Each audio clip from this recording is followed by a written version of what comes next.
It's time for Shake, Rattle, and Troll, a show for the serious fisherman, as well as the novice looking for tips from the pros. Shake, Rattle, and Troll is brought to you by Bill Luke Dodge Chrysler Jeep.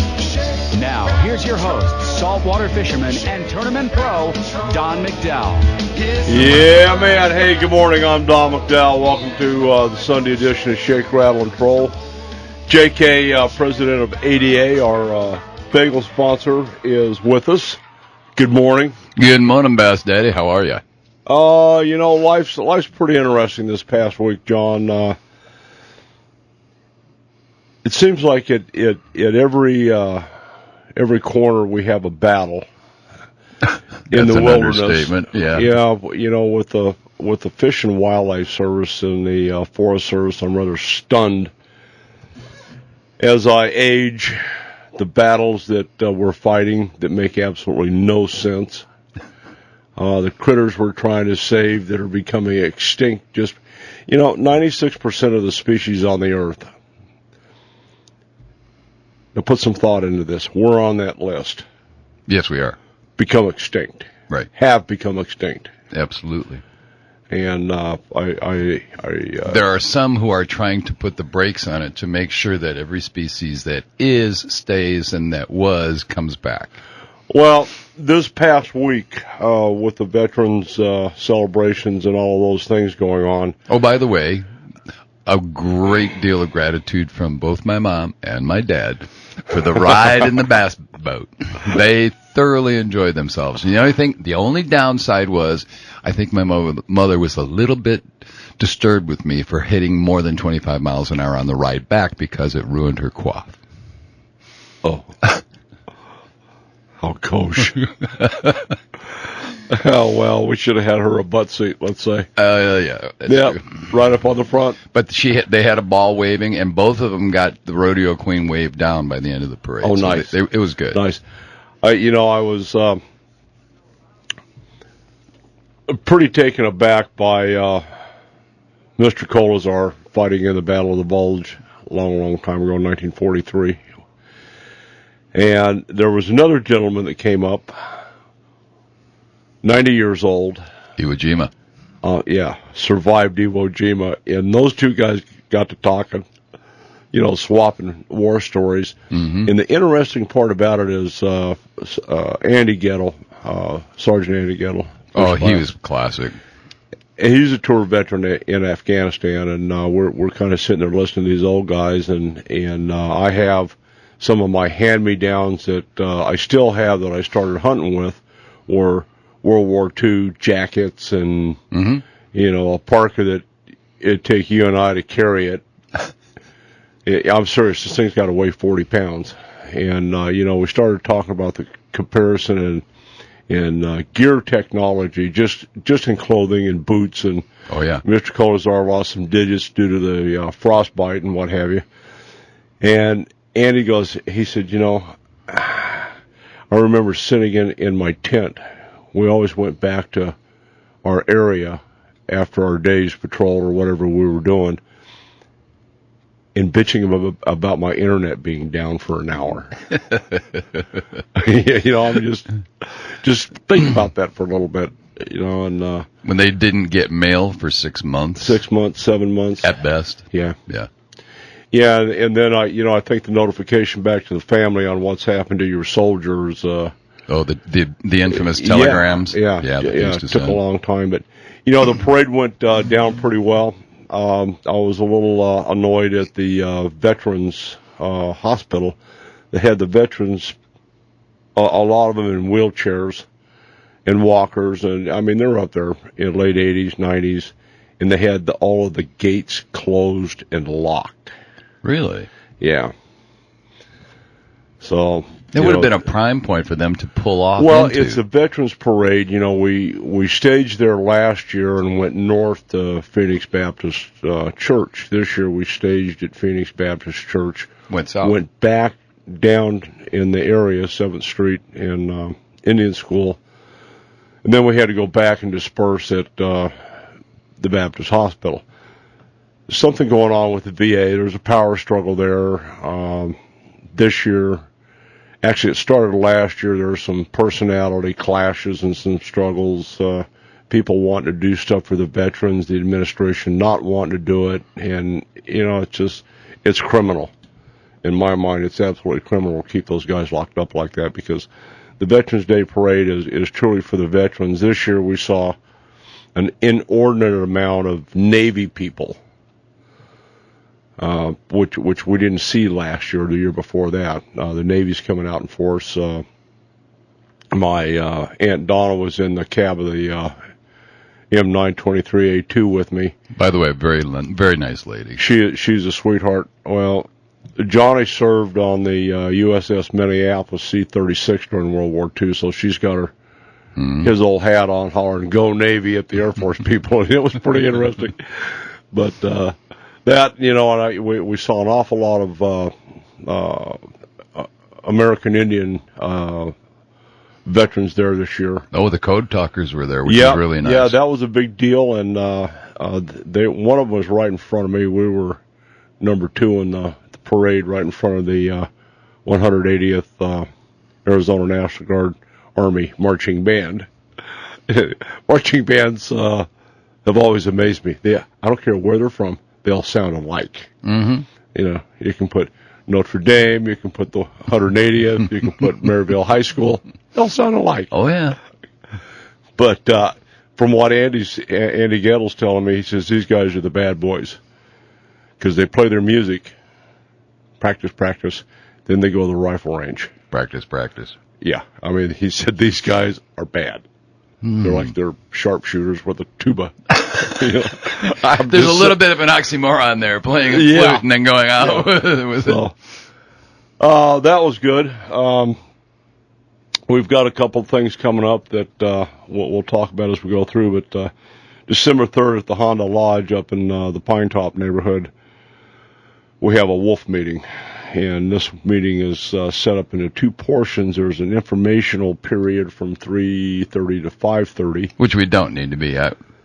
I think I'm going to forgive that particular portion of it. And then I think it's 5:30 they're rolling it, or 6:30 they're rolling into a public comment period. I want to be there for that. We will be there. And we'll be talking to James Guggenauer. James and Dennis Perch have been instrumental in spreading the word through the media, the Payson Roundup, KMOG Radio, and now we're engaged in a Facebook campaign this next week, just notifying the people that, hey, this is our last shot. It is. It's the last meeting. We had to beg for the meeting to begin with. And which, that makes absolutely no sense. This is our state, our land, and they're holding meetings in Sacramento. And Denver. What the hell does Sacramento have to do with anything? If they want wolves, I believe they should be granted that particular wish. Yeah, put them in Sacramento. I'd love to see them there. 211 of them in a breeding colony over in Albuquerque. They need to take them to Sacramento and turn them loose. That works for me. Although, I'm still on the issue of, since the grizzly bear is a part of the state flag, it's the state deal for California, and they had at one point over 10,000 grizzlies in California. Why don't we start a reintroduction team of grizzlies all up and down the coast? There is a movement to do just that. I don't think it'll fly in California. Yeah, well, not in California, but yikes! Oh, Jen, thank you, dear. That's a bad noise to hear in the woods. Yeah, you don't want to hear that. Or in the studio. Wow. Ding! Yeah, that woke me right up. Thanks, Jen. There's a little group here that want to put them in Flagstaff. There's a group that wants to unplug the Glen Canyon Dam and drain Lake. I mean, the stuff that's out there is stupid. I understand you went to a Payson Natural Resource Committee meeting. I did. And now we're embarked on saving garter snakes. Oh, I almost pulled my hair out. You have to understand herpetologists. Those guys are fascinated. Wait, okay, help me track on this. We're faced with degradation in our elk, antelope, deer herds up in that area. Mm-hmm. They want to put wolves in Payson, and they're talking about garter snakes. The narrow-nosed garter snake and the Mexican garter snake have now been listed as threatened and endangered. If I see them, they are threatened. Oh, I guarantee you, anything that slithers is endangered if I'm near it. No shoulders, no eyebrows. Is gone. Yeah. Well, I had a presentation that I sat through with Bill Berger, who is the non-game specialist out of the Mesa district. And Bill's a nice guy, and he loves snakes. And they pointed out that back in 1994-95, they did a series of studies on the Mexican garter snake as well as the narrow-nosed. Why do they call them Mexican garter snakes? Because, what a prime lead, and thank you for the softball. If you look at their historic range, it extends all the way from southern Mexico, and there's this huge map that shows the pathway of where they've been historically found. And it does come into Arizona and New Mexico. What would happen if you took the garter snake map and overlaid the Mexican wolf? Fascinating that you should ask that. They're almost identical. Yes. So anyway, they're saying now that they cannot find any more Mexican garter snakes. Do they want to put them in Springerville? No, they don't want to put them in Springerville. I'll tell you what they do want to do, though. They want to make sure that the riparian areas where these things thrive, and they need running water to thrive, which is the biggest problem that we face because there isn't that much running water anymore. Not in southern Arizona. No, not even in the mountains that much anymore. No. Because of all the impoundments that we have, you don't have the running streams that you at one time had. So anyway, what they're thinking of doing is putting in, quote, buffers.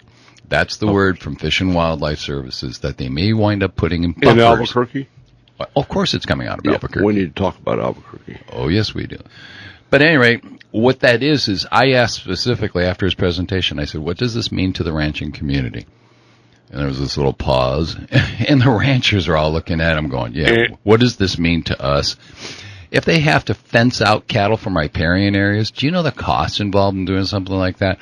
All for a snake that's historic ranges in Mexico and still thrives in Mexico. All righty, I believe we'll take a break on that. More with JK on the soapbox in the, what is it? Mexican garter snake and the narrow-nosed garter snake. Narrow-nosed garter snake.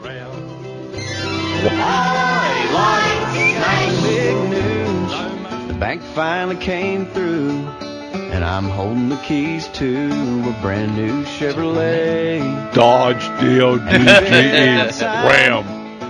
All righty, hey, we're back. Pay no attention to that guy buying a Chevrolet, you know. Bad choice. Yeah, probably wears cowboy boots, a cowboy hat. Hoorah.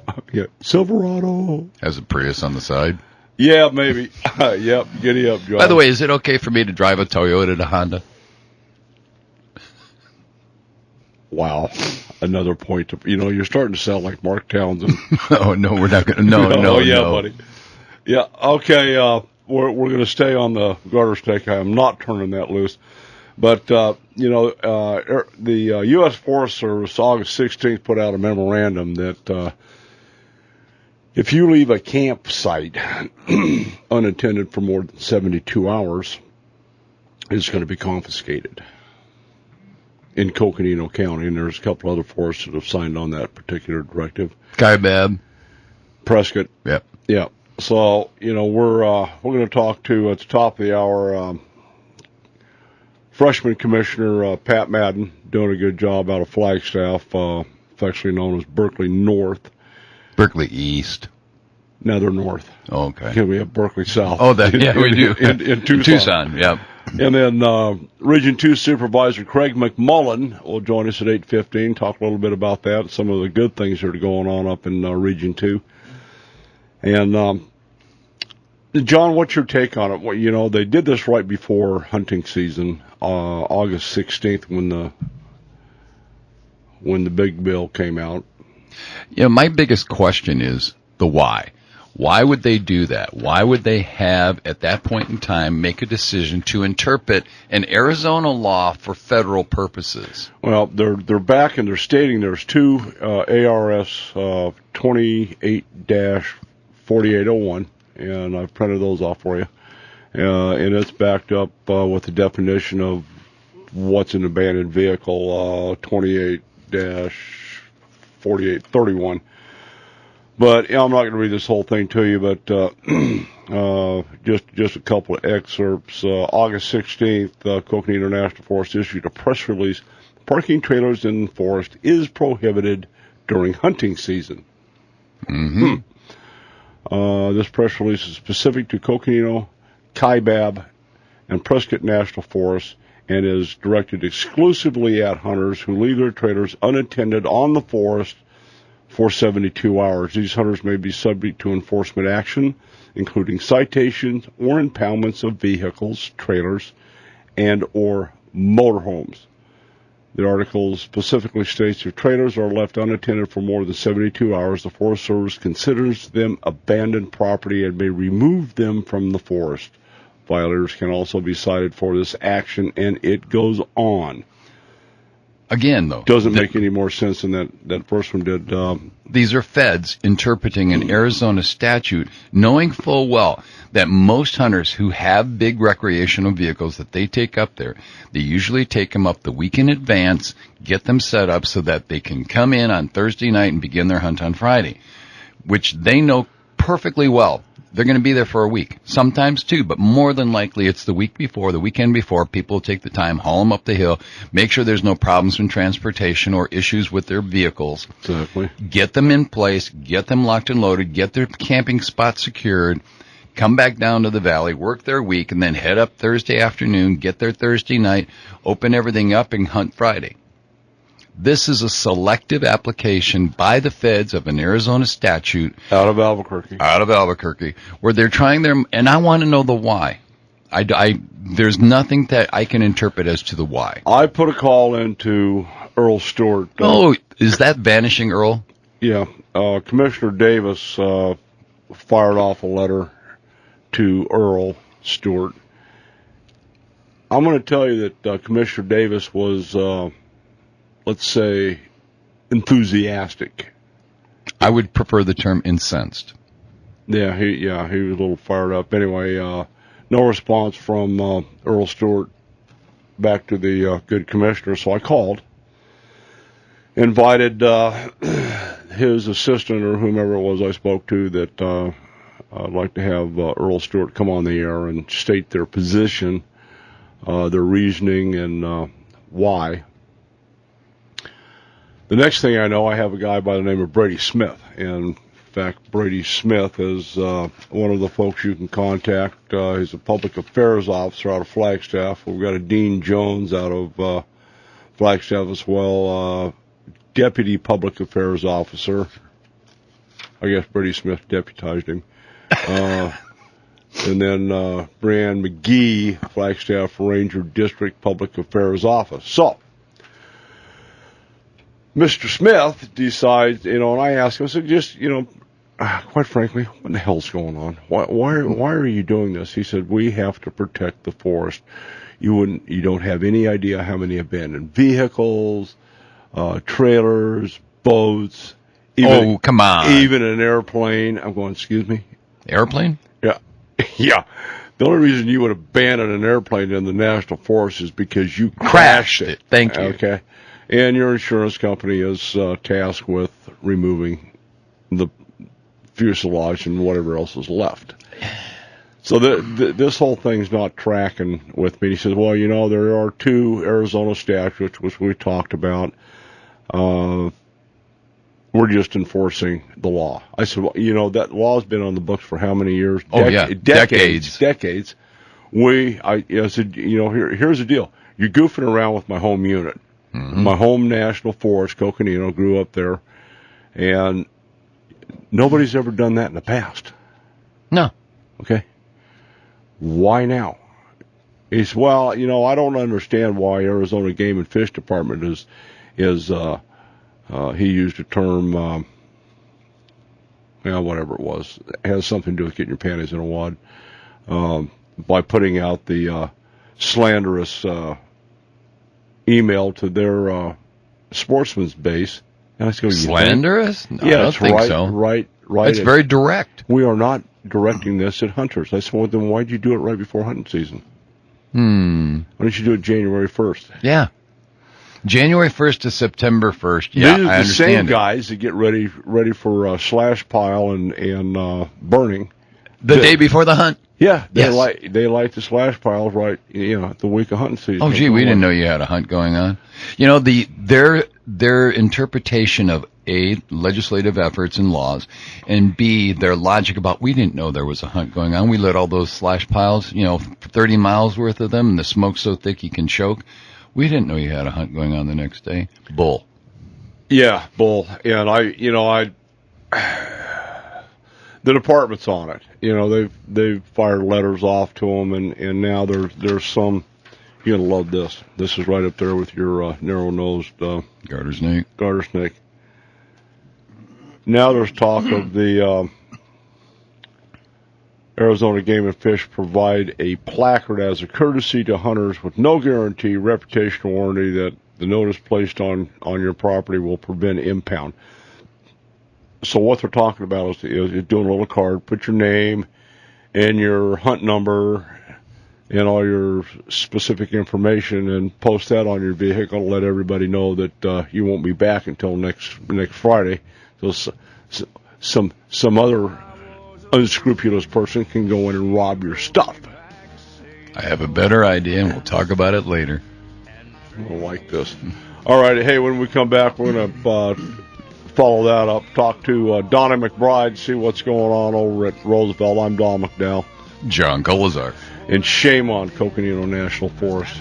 Shame on them. Backsliding, hiding away from the truth until the tears. Sometimes it seems so useless to remain. Nice. All righty, we're back. Before we go to Donna McBride, you've got a suggestion on a placard? What? I do. Rather than saying that, I'm going to come back and hunt, this is not an abandoned vehicle, just simply put a placard out that says, this is my vehicle, it is not abandoned.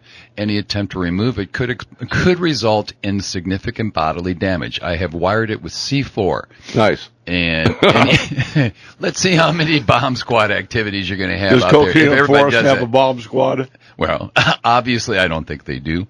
But I sure as heck wouldn't want to touch it if I were one of those guys going out there. If you had that kind of placard out there, you know what's going to happen. There's only one term for that. Hoorah. Yeah, hoorah is right. All right, hey, we're going to switch gears and go to our favorite vet, Donna McBride. What's happening? Good morning, Donald. How are you today, brother? We are trying to stay out of hot water or not with the Coconino National Forest, Kaibab National Forest, and the Prescott National Forest, and these jackasses that are working out of Albuquerque, New Mexico, goofing up the woods. So, really, you staying out of hot water?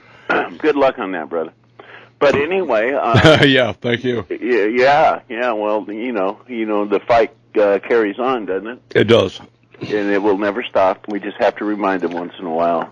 Well, I think we were talking yesterday about organizing a citizens advisory committee to do, let's say, a report on their activities and how they performed. What do you call that? Review board. A review board, thank you.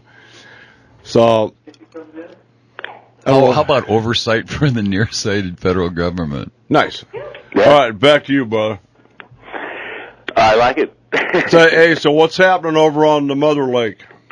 Oh, very interesting day yesterday. Of course, we had All-Star, had a great turnout. Mr. Sneed, I think we broke the 60 boat number again. Nice. So that was cool. The only bad thing was, man, I'm back on the learning curve again at 58 years old. So it was kind of a different day. Had a good pre-fish down in the Tonto end. Kind of everybody knew there was a square bill bite and there was a jig bite going on. And yeah. Some really nice fish, and woke up yesterday, boat 58, no hurry, got to my spot, didn't think I was going to be able to get near it, and I was the only boat there. High fives went throughout the boat, and here we go. Yeah. Fish are there, we can see them. I hook into about a 4 or 5 pounder, comes flying out of the water, comes off, no big deal, they're here. 11 o'clock, I don't know if they're here.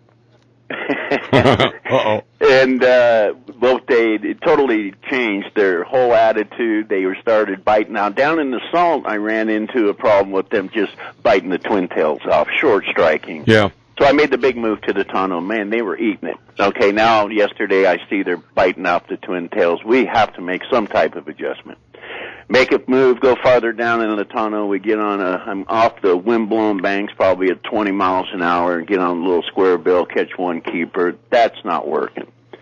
Well, at 3:15, we pull into Porter Springs. I weigh in at 3:30. I said, Chad, these fish have pulled off. They're suspended. Let's find them. I move out to 35 feet. I find the mother school. I have 3 minutes now. Nice. He ties on a spoon, drops it down, sticks a 2. We've got about a minute and a half when that gets done. I throw out a 1-ounce jig and 35 feet of water. I stroke it one time. It about rips the rod out. I got a 261. Get him in the lot. Time to go. Get in with 30 seconds left. If I would have had 5 more minutes, I could have. 13 pounds won that tournament. We heard that very same story from Clifford Perch, U.S. Open, Lake Mead, last week. Are you kidding me? Oh, no. Exact same story. Yep. Now, what really gets me, and I'm smarter than this, I already knew that John Murray caught 100 fish at Apache last week on a spoon and weighed 14 pounds. Yeah. And I did not, we pre-fish for a reason, and that's to get on the pattern, stay with it, and that flexibility, fish the conditions. You got to be good enough to make those moves and throw it out the window. It's kind of like fishing beaver, but not that extreme. But it's that kind of deal that they pulled a switch on me yesterday, and if I know I could go out there right now and weigh 15 to 20 pounds guaranteed in 30 minutes. Doesn't count. I know. And the sad thing is, I don't think we have another All-Star up here for 2 months. So now we're on the lookout for a tournament coming up here in the next couple of weeks. Okay, that would be the first annual McBride Open. Yeah. And now I've given everybody the information, so I'll see you out there. No. Okay, and here's the All-Star Bass Fishing Tournament reports on the team tournaments brought to you by Build and Chrysler Jeep, Dodge, and Ram. Stokowski and Venezuela had 1359. Yep. Daniels and Wheeler 1098. Tim Jacobs always has a big fish. It seems like him and Lindhorst had 1097.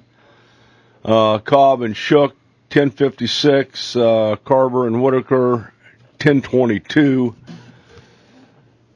Who was Ty fishing with? Ty Al and I was fishing with Sean Coffey. Okay. And they same thing happened to them. 991. They were on this jig bite. I talked to Sean right after the tournament. He came up, and I was just sitting there in shock. I couldn't believe what just happened, And he walked up and he goes, Donald. He goes, you won't believe it. And I looked at him. Oh yeah. He goes, we were catching fish on the jig, and I looked at the graph, and he goes, I dropped down a spoon. We caught 40 spoonfish.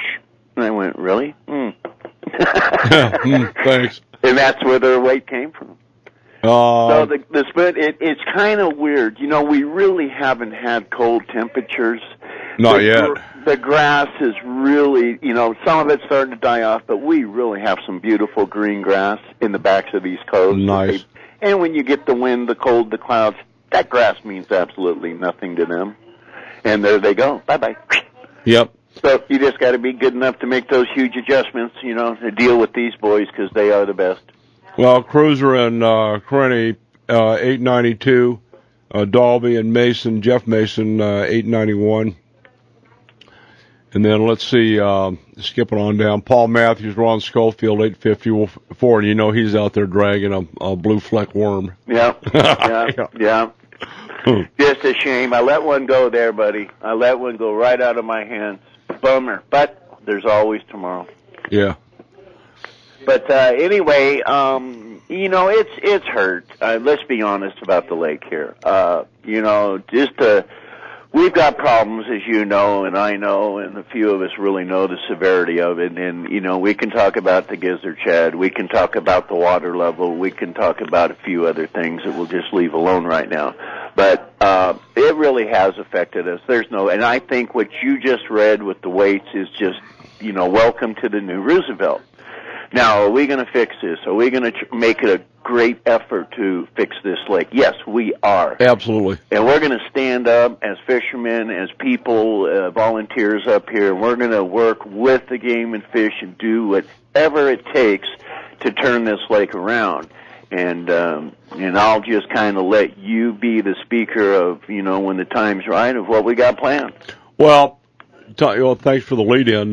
December 4th, Tonto Basin School is our follow-up round meeting. I actually are going to be talking about the gizzard shad, what's happening. We're going to be talking about stocking issues, not to be confused with pantyhose. Yep. Okay, thank you. And some of the other things. I think by then we're going to have a new branch chief out there. That's not. I'm going to call him a WM for now. Not a branch chief. We have that. That would be Chief Cantrell. Yeah. I believe Curtis Gill. I may be premature in saying so, but I believe he's going to step up. And I totally support Curtis. He's got the knowledge. He's got the name. He got the name right up there with Perch, and he's got the passion. And the first task is going to be the resurrection or salvation or whatever you want to call it of the Roosevelt. And part and parcel of that is we've already have a golden alga response team in place in the event that we do have a major blow up, let's say, of golden alga toxin. That's awesome. That is awesome to hear. We're looking for the money. We'd like to see somewhere between $500,000 and $1 million in a fund available to us that we hopefully don't have to use for replenishing the lake with Florida strain. Should we have a blow up, and we had one a few years ago, and it was pretty devastating, and it went downstream. Right, exactly, and that's something I wasn't really going to talk about, but since you brought it up, it's a fact of life, and just because you don't talk about, it's like don't ask, don't tell. Yeah, they're still in the foxhole. I want to hit up on the severity of what we really kind of think happened there, and I talked to Joe Sayer of Game and Fish just the other day about this. When we were down, like in Alvarez, me, Swindler, we were down trying to pre-fish for some of these tournaments down below Apache last year. And okay, we got about 30 seconds. So. Okay, and I'll tell you real quick, we couldn't stay there because of the stench. The watercolor, blackish brown, the combination, dead fish, fire, we just don't know. We had a lot of things going on there. Now we see the end result of that. We'll figure that out on the 4th. Are you going to be there? As I told you, as long as the family does not come in from Wisconsin, I will be there. All right. God love you, man. Have a better day. Okay, Donnie gentlemen. McBride, thank you for your service to the country. We'll be right back. You too. Gentlemen, have a great day.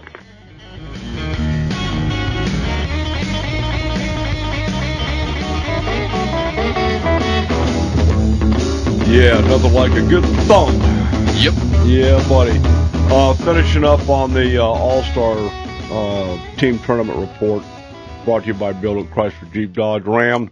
They had 62 teams. They weighed a total of 203 fish. A total of 203 fish were released alive and well to play another day. Total weight was 334.19 pounds. And let's see, average fish weight was 1.65. Average fish weight per team was 3.27 pounds. What?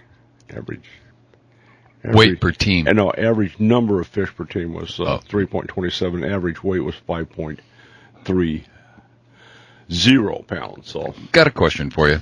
Yeah. Having not been part and parcel of the tournament bass fishing world, if you bring them all in from all over the lake, do they ever get back to where they started? That's an interesting question. Some say, nah, they just, pile up, and we call them recycle fish. Around the docks? Yeah, around the docks in the marina, that kind of thing. But on the other hand, they've been tracked to, they hang out for a little bit, and then they disperse.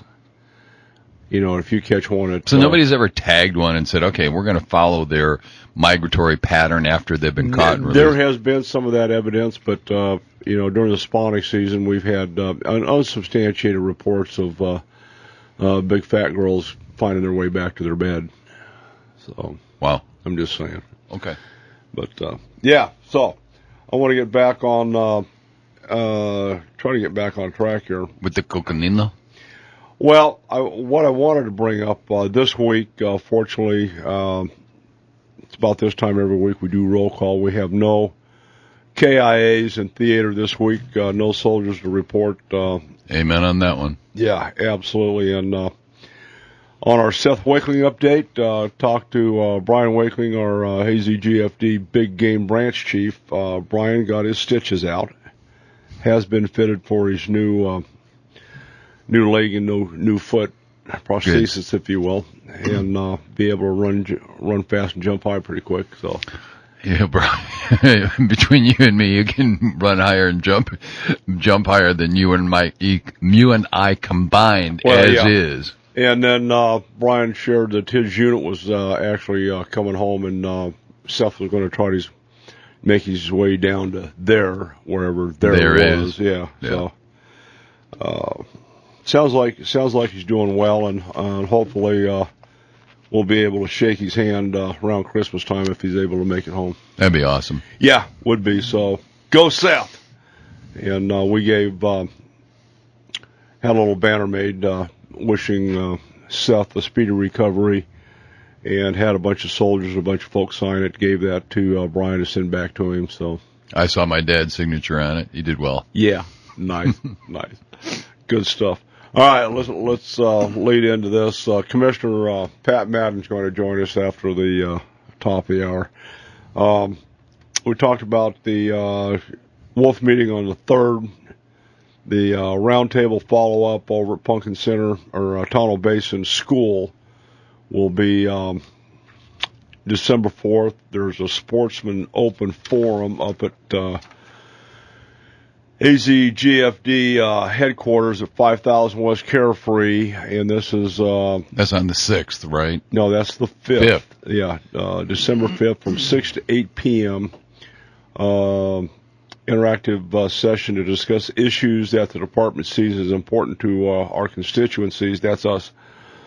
And then, engage in open dialogue, and, as a sportsman forum. So that should be pretty good. I think the last time we had one of those. That's going to back up my Christmas shopping now all the way to Christmas Eve now, you know that, but those 3 days worth of meetings. I'll never make it out before then. Oh, it gets better. So let's see, we're all day and up in the Pine Top dealing with the wolf issue on the 3rd. We have that on the 3rd. Yep. Tonto Basin Roundtable, the 4th. We have the Open Sportsman Forum on the 5th. Something's going on the 6th, too, isn't there? Yeah, it's called elk season. Oh, that's right. We're going to be elk hunting. Yeah, hoorah. Although you and I are no longer tag worthy. No, we've been relegated to camp. I would say camp prep, wood gathering, yeah. Food prep. Yeah, glassing. Gutting, skinning. We don't gut anymore. It's the gutless method, sir, and I will teach it to you. You know, I haven't ever done that. You will now. If you get one, I'll show you. I haven't. The way I was brought up, first thing we do is we bleed them. Mm-hmm. Let's say, and then get them cleaned out, cooled out, and quite frankly, we've never had. I'm going to say, hardly ever have had any bad meat. We had a buck antelope come off of Lower Anderson Mesa. And I don't know what that guy was eating, but I mean, same thing. I mean, it was like, bam, 20 minutes later he's hanging, cooled out, and tasted like mesquite bean smell. It was rank. Yeah, that's rank. It was just rank. But anyway, that's the way we do it. What are you talking about exactly? With the gutless method, you never open them up. Basically, what you do is you skin them out. Yeah. You skin them, and then you know as well as I do that the front legs have no sockets whatsoever. So those once you start cutting around them with like a Havilon knife, they just peel off. you take the back straps off, you take the top tender lines off, and the back leg, you don't have to, you basically cut around it, and all you're left with then is an internal rib cage area. You peel the meat on the outside off, and that's it. You're done. You don't need to open them up unless you want to get the liver and go for it. Oh, yeah. I know. Yeah. Now, we, our method is to open them up, save the liver, and what's left of the heart after the silver tip hits it. And fragments. Silver's fragment, not lead. Nice. Okay. So and then do the skinning, and we'll generally cut them in half and take that over to. We found a really good place, Buckeye Meats. They're a commercial cattle processor. Yeah. Don't do a lot of game, but we had 2 elk last year and a deer, and they just did a stellar job. I think that, like you find a place that does cattle regularly, and that's where I go with is way on the east side. I go to Miller's Southwest Processing over in Queen Creek, and they're kind enough to have the reefer trucks up along the rim country. Yeah, Four Peaks used to do that. They're getting some real bad press now. Yeah, but you have a reefer truck up there. They take it, they haul it down, pick it up 2 weeks later. It's all prepackaged. The chorizo was great, and everything I've eaten off that animal has been fabulous so far. Cool. Yeah, I don't go to that extent. Steaks, chops, ribs. No burger. Hamburguesa. No. And stew meat. Just a little bit. Not a lot. All right. What's our agenda for Commissioner Madden? I'd like to know where in the world this adversarial relationship has been starting. It's been stewing for a long time. For years. Yeah. I mean, I know that they had issues with the off a highway vehicle transit that they had. I know that they feel that a lot of people took advantage of the Coke before they had any real laws in effect and teeth in it, and they created thousands of miles of trails. They did. But this abandoned vehicle thing, it just seems like it's antagonistic. They want to stick it to hunters all the time. Well, I don't get that. I get that. And being somewhat of a tactician, I believe it's time we stuck them back. Well, they seem to fail to realize that we're the ones that pay their bills. Well, when's the last time the community called for a resignation? I ask for President Obama's resignation daily. It doesn't happen. Well, on that note, I think our downfall really started in the Clinton years. I'm still stuck on trying to figure out what the true definition of the word is. And it seems to me, John, that we're in a prime posture right now. We accept everything as a society. We stand for absolutely nothing. Mm-hmm. We're not paying our military. And if you go back and you read about the downfall of the Roman Empire, one of the greatest empires on the planet. We're there. Yeah. We're doing exactly what they did before the fall. Mm-hmm. Or are we in the fall? Oh, we're in the fall already. We are. There's no question. I don't know. We spend a lot of time and effort supporting and doing what we do for the community on the sportsman's end, and it seems like the wins are few. Very few, but they're sweet, and then it seems like they're just more and more superfluous battles that need to be fought just because. Yeah, because somebody's got a bug up their butt about something. Yeah, well, I think it's time to bug them back. Anyway, hey, we're going to stand down. Thanks for listening today. When we come back, John and I will be discussing Coconino, Kaibab, Prescott National Forest with Commissioner Pat Madden. Pleasure to have him on, and always a pleasure. Craig McMullen, Region 2 Supervisor, a.k.a. the Chief. Shake, Rattle, and Troll is brought to you by Bill Luke Dodge Chrysler Jeep. Now, here's your host, saltwater fisherman and tournament pro, Don McDowell. Yeah, man. Hey, I'm Don McDowell. Welcome to the second hour of Shake, Rattle, and Troll. We have the president of the Arizona Deer Association and entrepreneur, a.k.a. Special K from Safeguard Business Systems. And We've been discussing the Forest Service 72-hour rule for trailer camping in Coconino, Kaibab, and the Prescott National Forest. You've heard our take on it, and joining us is Commissioner Pat Madden from up on the mountain, downtown Flagstaff. Commissioner, good morning, sir.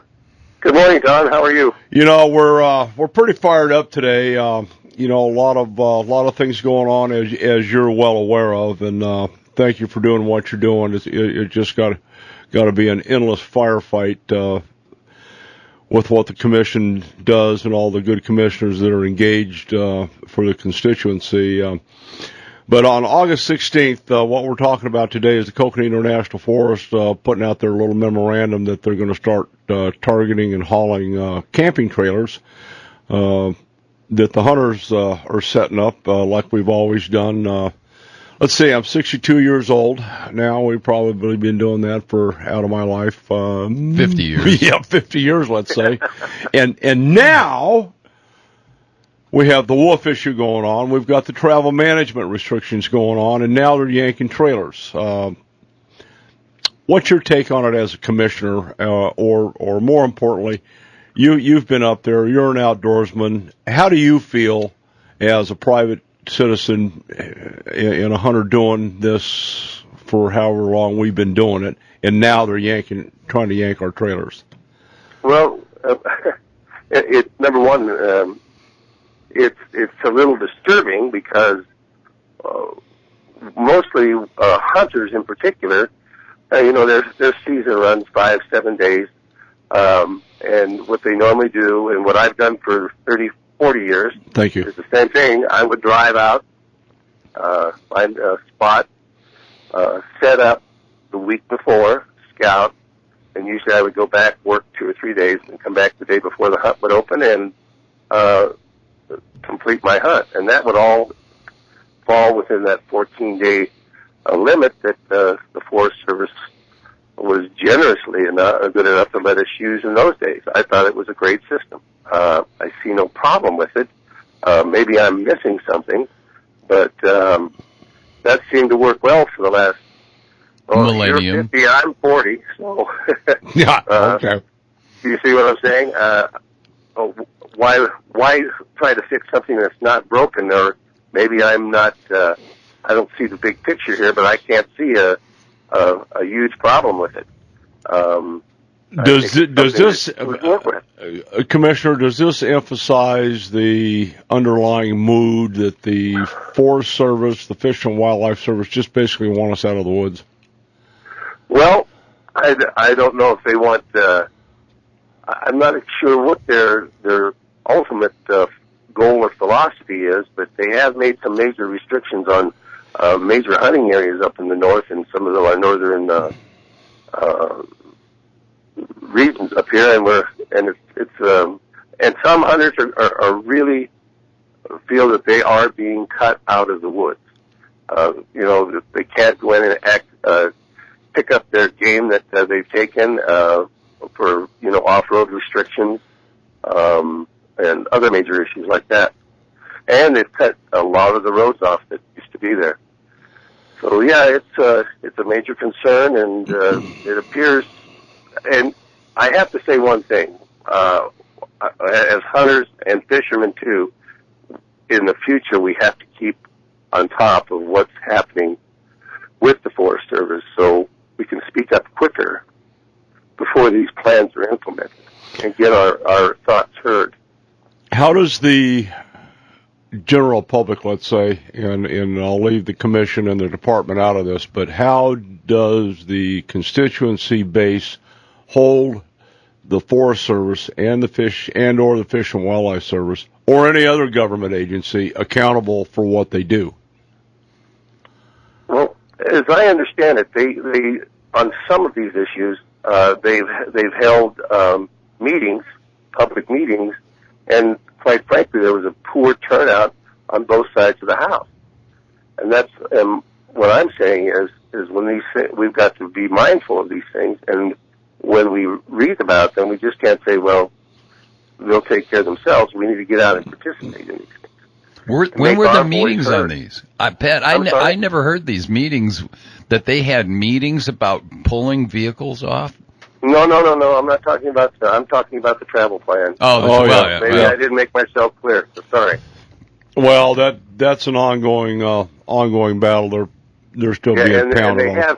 And they have had meetings on those. Yeah, yeah, you're right on that. And I think the turnout was light. Well, it was dismal. Yeah, it wasn't very good until it was cast on a new map, and then people really started. That's called reactionary movement by the part of the sportsmen. Then it is. Well, from what I'm gathering, talking with Brady Smith, they think, and I was pretty taken aback. Smith said, "Well, we're not being draconian or Nazistic. We're just enforcing the law." And well, wait a minute. It's not their law; it's the Arizona state statute. This goes back. He stated 4801, which talks about an abandoned vehicle. And I asked him, I said, "Well, are your forest rangers not smart enough to figure out what's a hunting camp and what's truly an abandoned whatever?" Mm-hmm. Long pause.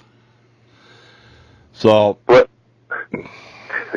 I hate to say it. I'm retired from the Flagstaff Police Department, and I did 33 years there, and we've always had an abandoned vehicle law, and it's a very effective law for what it's used for in our application.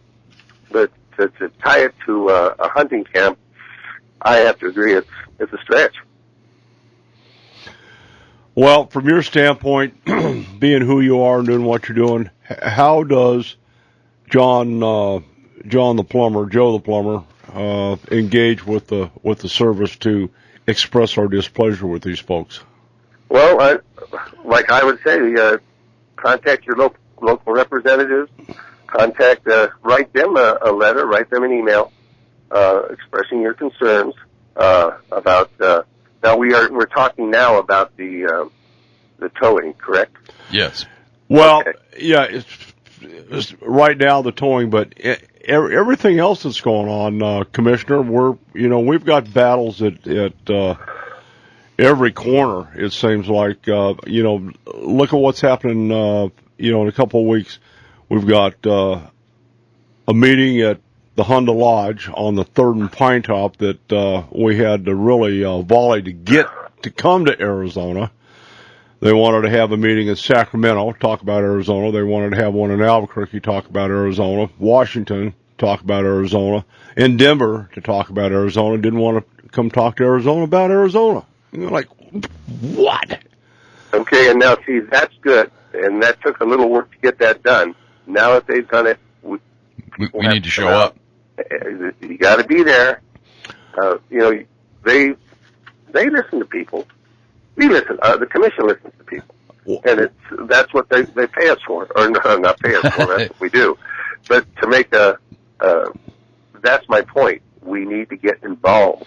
We need to get and our critter groups have been good lately, getting involved, and hunter support groups. That's what it's going to take, in my opinion. Do we have commissioners, maybe yourself and a couple others, showing up December 3rd? I can't speak for the other 3 seated commissioners, but yes, I'm going to be there, and I'm sure our chairman's going to be there.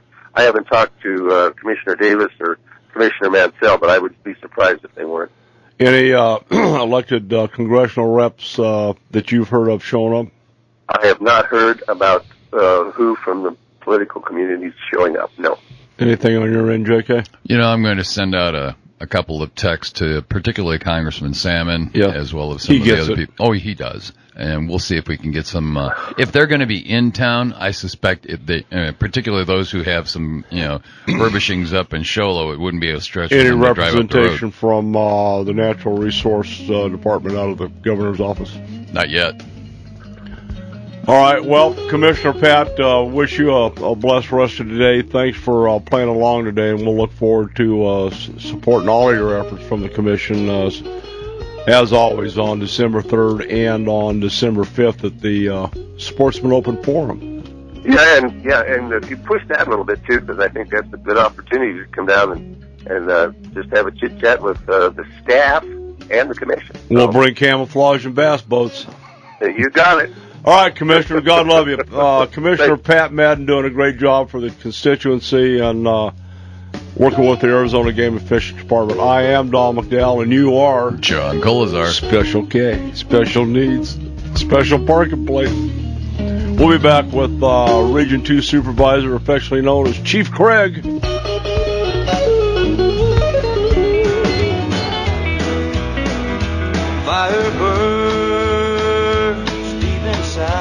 All right, if you got a fire burning, you need to call the Forest Service, have them come put it out. You know, John, something's wrong today. My operations manager, Pat, is not here. I know. I feel it feels weird without Pat being here. It's just not right. But anyway, that's a story for another time, and we wish him well on his travels, and he'll be back in the studio next week. Right now, following up with Commissioner Pat Madden, good friend of mine, guy I've got a lot of respect for, as well as Pat Madden, Craig McMullen. Region 2 morning, Supervisor. Yeah, a.k.a. the Chief. Hey, good morning, Craig. How are you? Doing great. How are you this morning? Well, we're blessed to have you play along with us this morning. And how are you finding your new duties up there in Region 2?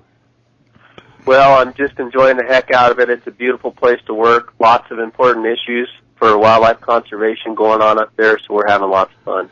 Well, you know, quite frankly, I'm pretty comfortable with knowing you're watching over my home unit up there. So great job. We're seeing more deer. As we talked the other day, lots of elk, a lot of bear sign where we haven't seen bears before or very often. But we're going to be up in your neighborhood on the evening of the 6th. So I will, as last year, we'll shoot you the GPS coordinates. You are invited, Krieger. Yeah. Well, I appreciate that. We'd love to come have a cup of coffee with you. We'll have coffee. Hopefully, we'll be able to treat you to some fried potatoes, onion, and some liver. Oh, yeah. Hoorah. Looking forward to it. Nice. He has this fascination with liver, Craig. I just don't understand it. You have to go catch it. I know. Come you on. can leave it out there. All right. It's good stuff, yeah, no doubt. Well, anyway, topic for today is the Forest Service 72-hour rule for trailer camping, specifically directed at the hunters. What are you seeing where you sit as far as enforcement? Is the Forest Service yanking trailers? Have they, to your knowledge? Yeah, Don. The way they're approaching it, it doesn't. They haven't done a whole bunch of it, but we had heard of about 6 from this last hunting season, and I went and talked to the patrol captain for the Coke, Kaibab, and Prescott, and he confirmed that he thought the numbers were about 6 that they had removed so far this year. Were they actually hunting campers or abandonments?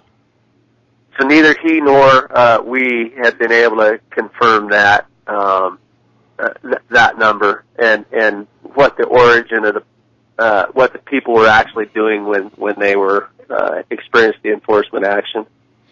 Is Game and Fish in the field taking any action or countermeasures on this issue at this point? Well, our officers are not participating in the enforcement of this 72-hour rule for the Forest Service. What we have done, though, is, and you may have seen it with the press release, is we have created and made available to our sportsmen a placard that they could use to put in their the window of their trailer or on the door of their trailer to notify anybody who is interested that their equipment was, in fact, not abandoned, if in case they have to be leave it unattended for a little bit. Craig, this is Colazar. Got a question for you. In your conversations with the Forest Service personnel, they understand sometimes that hunting camps are established early. If there is that placard, what is their attitude, at least conveyed to you verbally, as to what they're thinking or doing when they encountered that kind of a placard?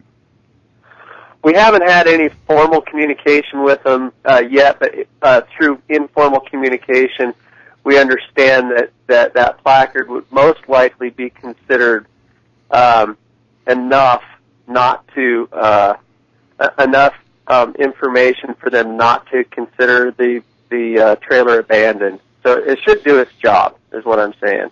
But we don't know for sure yet. There are all sorts of nuances and legal nuances for this, and so that's why we have the language in there on those placards that says there's no guarantee that it will prevent your trailer from being towed, but we do believe that it will be effective for that.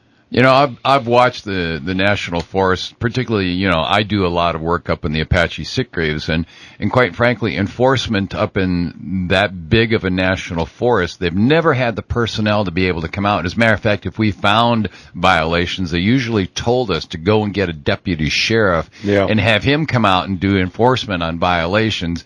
I'm fascinated how the Coconino suddenly has enough manpower to withdraw 6 vehicles or 6 trailers out of the national forest when they never have time to do anything else during the rest of the year. Yeah, that's right, and so that's something that we've wondered about as well as an agency. When you can, for our purposes and for my purposes as a person who's tasked with managing wildlife and wildlife conservation in Arizona, it doesn't really make a big difference to us if they have a big enforcement effort in this regard with the 72-hour trailer abandonment or not, because the effect on law-abiding citizens who would choose to and try to obey all the laws that they're going to encounter in the woods, which is most of our hunters and most of our wildlife recreationists, the effect on their ability to recreate on public lands is the same, whether the Forest Service has dozens or very few officers out there enforcing it. You're in a tough spot right now, Craig, and I appreciate the effort that you're going to have to go through. Basically, I think there's got to be a whole lot more cooperation between the feds and the state agency personnel, and I hope that there's conversations, whether they're sidebar, whether they're formal or informal or whatever you want to call them. But I hope that the working relationship between your personnel, and since that's Region 2, and the feds is at least on a continuing basis. Are you seeing that? Yeah, John, and that's a good point. You know, we've been partners with Forest for a very long time. We've done a whole bunch of really good projects with them for decades. And as is the case with almost every set of partners, you'll disagree on some things sometimes, and we certainly do on this issue. Disagree with the Forest Service enforcement approach relative to the 72-hour abandoned trailer thing. But very much like you said, both sides are still committed to working together proactively on issues that affect land management and wildlife conservation. Craig, you and I talked about, maybe the authority trail emanating out of the regional headquarters out of Albuquerque. Was this, or do you know if this was a decision made here that was sanctioned by Albuquerque, or did it come the other way around? Yeah, I don't know the origin of the decision to start treating trailers the way that they have been recently. But I do know that you have characterized it right. The law enforcement chain of command goes through Albuquerque, and that the chain of command was read in and briefed on this enforcement approach. And all of our conversations to date have indicated that the regional office was supportive of this enforcement approach on these 3 forests. I wonder if we could get the legislature to change it from 72 hours to 72 days and see what they'd do then. Because they are interpreting an Arizona state statute for federal purposes, which I find fascinating. Well, and that's the case. Exactly. The prima facie statement in Title 28 is the foundation for it. So I think the presumption is that if that was changed, then the foundation for the enforcement approach would have to change as well. Changed. But that's different from saying there's movement afoot for sure to to make an effort that way, and maybe there is, but for sure. Well, trust me, you know me well enough. We're not going to let this one go. Sounds like we need to get the natural resources from the governor's office involved and start launching some scuds to Albuquerque. It wouldn't hurt my feelings at all. I don't know who to aim them at, let's just say. So we're going to have to do some research. Craig, I want to thank you again. Honor to have you, sir. You're doing a great job up there, and hope you have a great week. Thanks for showing up, Craig. Appreciate it. Hey, it's great to talk to you guys. Thanks for having me on. Okay, one final question. Are you going to be at the department on December 5th? I sure am. I'll see you guys there. I'm looking forward to it. Nice. Okay, Craig McMullen doing a great job as Region 2 supervisor. Hoorah! Taking care of my home unit. Hey, we're going to stand down when we come back. James Guggenauer, Master Rod Builder from Rim Country Custom Rods. Here they come again. Ooh. Catch us if you can. Ooh. Time to get a move on. Ooh. Oh, that's just right. Yeah. With all of our might. Catch us if you can. Catch us if you can. That must be the Mexican garter steak. Yes. Yeah. All righty, our Master Rod Builder from downtown Payson, where the weather is always nice. Beautiful. What's happening, James? Hey, good morning, Don. Great show this morning. Well, thank you. We're fighting some battles here, more again. This isn't unlike, I got to call it Desert Storm because that's all we have. Constant attacks. Yeah, constant attacks. Skirmishes by the feds against us. Urban warfare, or bucolic. Definitely feels that way after struggling with issue after issue, it seems like. Well, it just, we get one where we start feeling comfortable with it to a certain extent, and then, we have one little win, we get a battle won, and we're going to have a meeting on the 3rd on the wolf issue, and now the Coconino and Prescott and Kaibab Forest yanking hunters' trailers. It's just, back in the beginning, back in 1912, there was a part of our state's charter, the federal land was supposed to have been turned over to the state. When the heck happened to that? Good question. I'm not that I have a lot of extra time on my hands, but don't go there. I'm going to look into it. Oh, no. Hey, James. We need to go back and redo the Alamo again. Little Bighorn was a little tainted. I'm just saying. A poor choice of decisions on the part of Custer. They didn't have to shoot his horse. I understand the blonde mullet thing. Yeah, I know. Okay. Yeah, okay. All right, so, we've got your, I find it curious. You've made a metamorphosis like a lot of us have. The fishing report is now upstage paragraph 1 on a wolf meeting. Yeah, I've been thinking the very same thing, that I really don't want it to be that way, but nonetheless, I'm passionate about this thing. I hate the idea that we're going to put an apex predator into our forest here in Arizona. It doesn't pass a logic test for me. And I think Clifford Pert said it best on your show last week when he talked about world-class elk and deer herds that are going to just go away. Yeah. So it's, but there's some good news, I think, on this topic.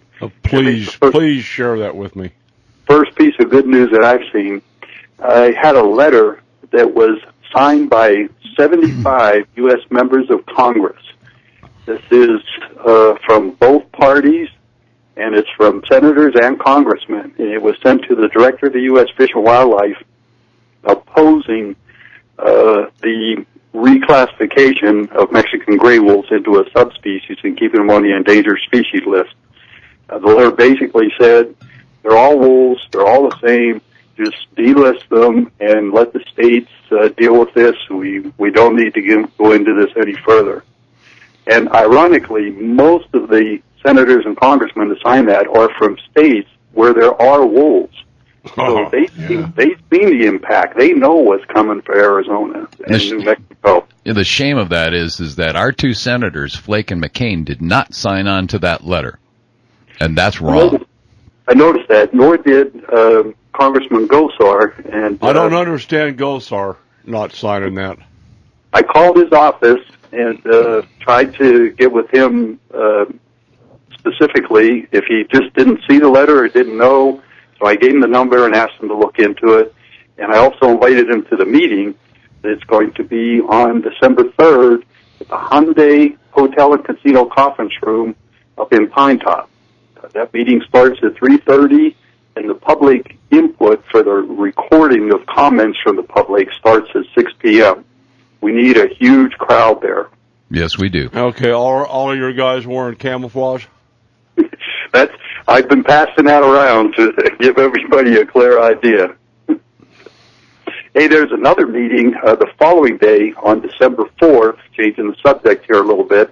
This is by the Arizona Game and Fish. It's going to be in Tonto Basin, and it's going to be at the school down there in Tonto Basin, which is right next to the fire department. This meeting is going to communicate the results of the fish study that was done last month on Roosevelt Lake and a impact and solution for the gizzard shad. Nice. Commissioner Madden was on earlier. He has attended our meetings. He's been involved in this process. We certainly appreciate his support.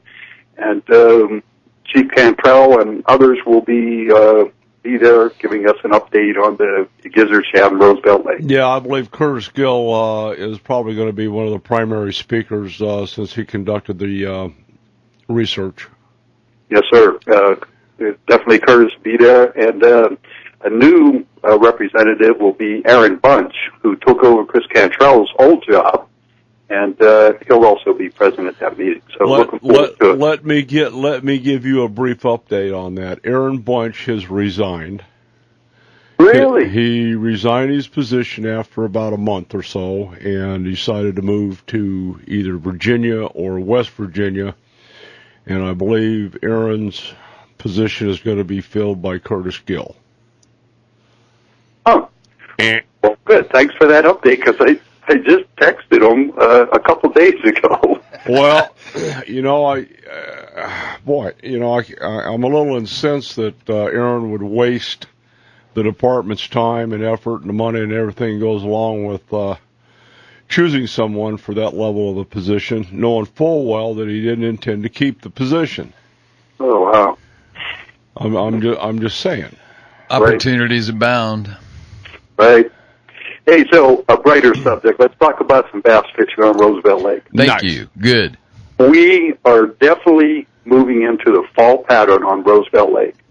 And bass, just like every other animal, this time of year, they start feeding heavily to get ready for the colder temperatures, because especially with cold water fish or cold-blooded fish, their metabolism is going to slow down to where they can't move. So right now, they're feeding heavily on shad. Most anglers are finding bass suspended in deep water. And when I say deep water, I mean like in the middle of a lake. So if you can find large schools of shad that are suspended in the lake, guaranteed there's going to be bass swimming under that school of shad. Yep. We're getting reports, 2 reports this last week, of 2 anglers catching close to 100 bass in a day out there using a 1-ounce jigging spoon, either in a chrome color or a white color. Other techniques that were reported successful is a Texas rig worm, which always seems to work on Roosevelt, and a drop shot, which always seems to work on Roosevelt. So look for some boats out there in the middle of the lake. If you see them making long casts with these 1-ounce jigging spoons, most likely they're close to a school of shad. Have you seen or personally tried putting about a quarter inch wide by about a half-inch long piece of black or white cloth on your treble hook on a spoon?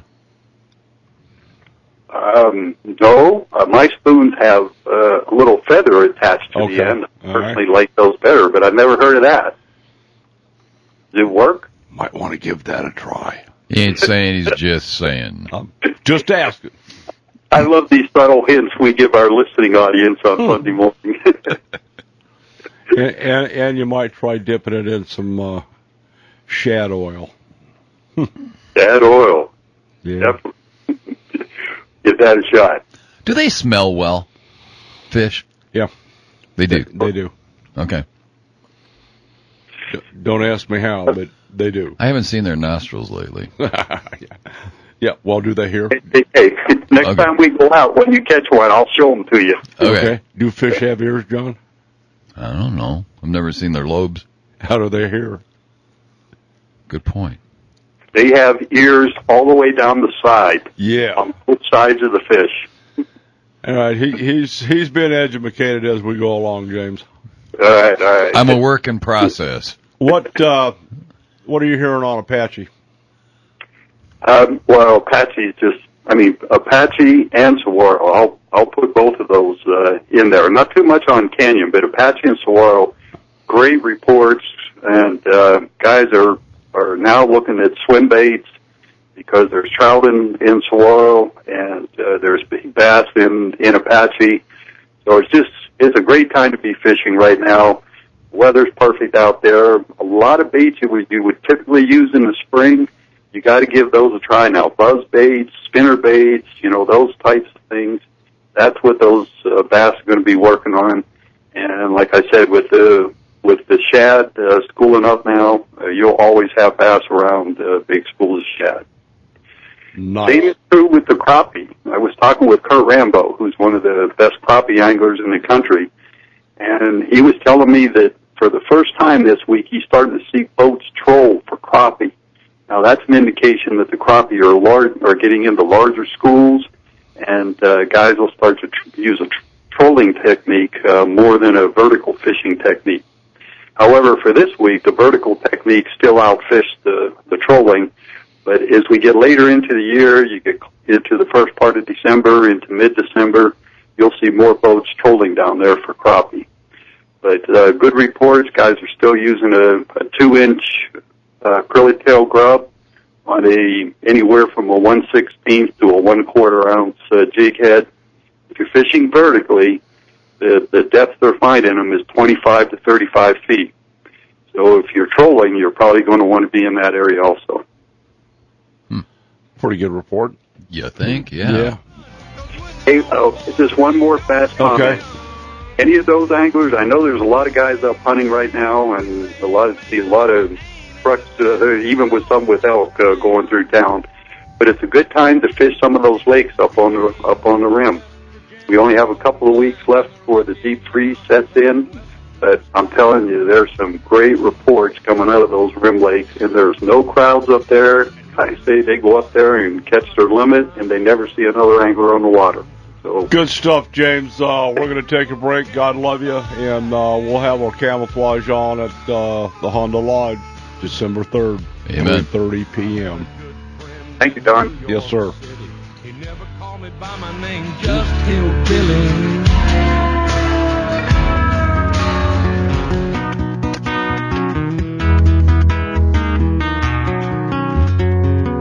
All right, now everybody's saying, Toes in the water, ass in the sand. Not a worry in the world, a cold beer in my hand. Life is good today. yeah. Life is good today. That reminds me of Bobby Wright. I'm just saying. I know. Yeah, unfortunately, we've had to cancel the trips down to Mexico. The cartel was basically taking over Lake Huites. Roadblocks going in. Serious. Yep, lodge is shut down until further notice. Yeah, I guess they're doing some harvesting, crop harvesting, let's say. Oh, God. They are. They're landing aircraft on the beach, loading pot bales in their aircraft and sending them to Tucson or Yuma or wherever they send them. So, yeah, it's amazing how the Mexican national government is enforcing their laws. They don't have bullets like our guys. No, they're outgunned, outnumbered, and all that stuff.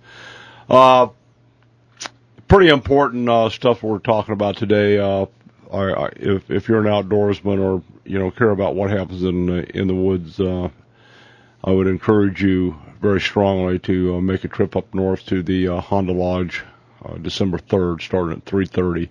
to hear what they have to say. Try to make rhyme and reason out of it. Try to find some sense or some logic in it. I can't. You know, one of the things that people need to do is, and it's an onerous work schedule, but if you were to read the 1995-1998 EIS-DEIS, which is their report, you can poke holes through all the logic that they had and where they put the Mexican gray wolves, why they put them there, and what their perceptions were going to be of the success of the program. If you read through that document, you can find enough stuff to make a very lucid comment as to why they should just abandon or scrap anything in terms of expansion. Stay with 100. They're out there. Okay, I get that. Yeah, but to try and expand, particularly north of the Colorado River, over our dead bodies. 93% of their actual range was in Mexico. They call them Mexican wolves like they call the Mexican garter snake. Yes. Because they came from Mexico. I totally agree. If they want them back there, let the Mexican government do it. You know, $30 to $50 million somewhere in that equation, probably more than that.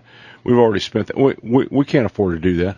Can you imagine what they would do if they did that for 100? What are they going to do for 750 wolves? I mean, the costs would be unbelievable. It's not happening. Well, there'd be a rebellion as well. You know, I'm just saying, you know, with the mood out there, you let a wolf cross the Little Colorado River.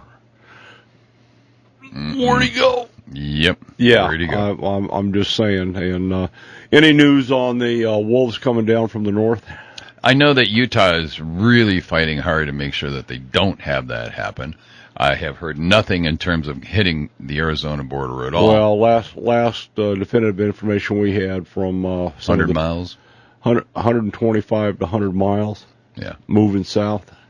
Yeah, and these guys travel. One of the ones that was tracked in a 6-month period in California with the collar made 3,100 or 3,300 miles. Yeah, but he was looking for a mate, and there were none, and he's still wandering in California. He's now afflicted. Should have looked in Sacramento. December 4th, the Arizona Game and Fish third roundtable meeting over at the Tonto Basin School.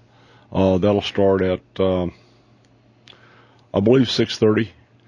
Go to about 8:30. We'll have updates from Chief Cantrell, Curtis Gill on the balance of the research data on the gizzard shad, which is going to be real interesting.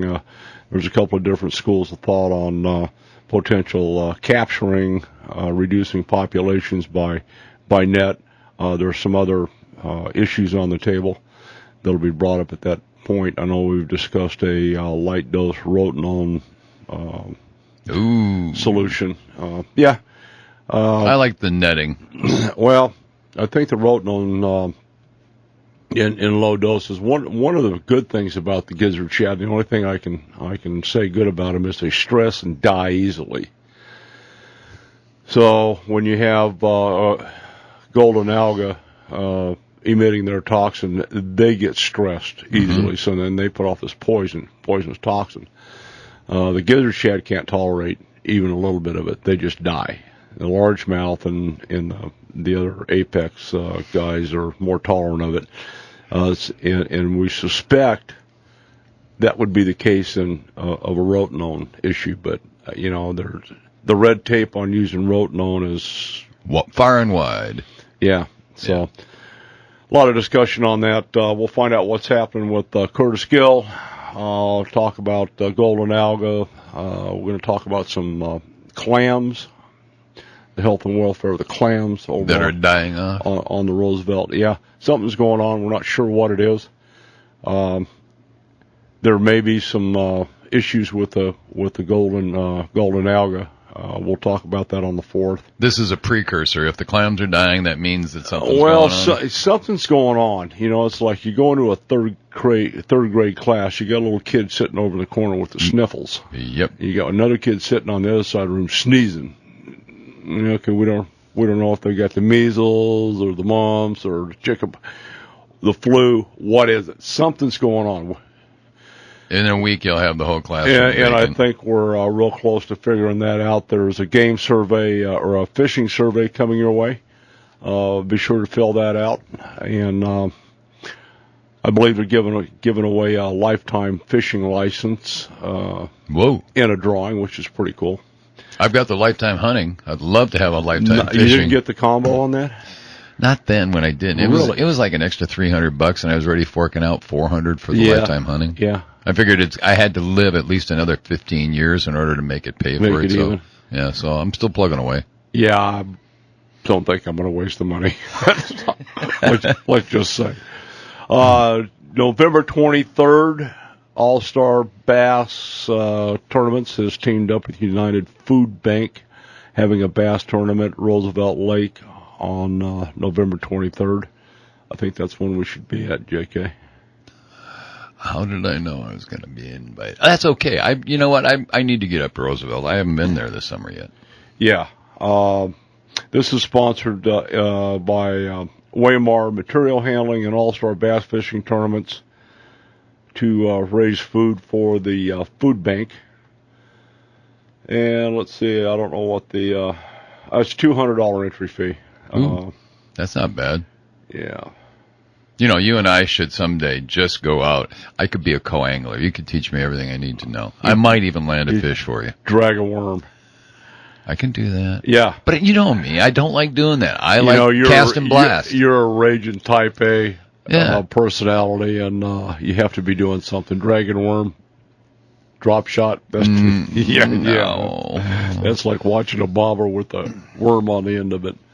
So next week, we hopefully will have the presence of, I guess he's a sophomore commissioner now, Kurt Davis. Oh, yeah. Yeah. Yeah, he's sophomore. He's going into his junior year. Yeah, okay. He's pretty passionate and fired up on this 72-hour trailer roll up at the Three Forests. And why hasn't Apache Sick Race kicked in on this? Well, you have to understand, Don, each of these forests is their own little entity, their own kingdom, their fiefdom, if you will. Okay, so Kaibab, Prescott, and Coconino are all tied together. Yeah, they're all tied together at the hip, they've taken their stance. But Berkeley East direction. Yeah. Okay. Now, the Apache Sick Race has not, and I don't understand that, nor has the Tonto. I mean, if they did that with the Tonto, there'd be a whole lot of holing going on. Yeah, well, I think Tonto's doing the right thing. There's been discussions with Tonto, and we'll let that out of the bag next week. In the meanwhile, thanks for listening. Keep in mind the December 3rd, 4th, and 5th meetings. You guys need to be there. Anything to add, JK? No, just presence is accountable. You got to be accountable now. We are. We need to hold them accountable. Amen. Hey, I'm Don McDowell. John Colazar. Take your kids fishing, hug your bass boat, salute a soldier, and we're looking to see Seth Wakeman home for the holidays. We're out here.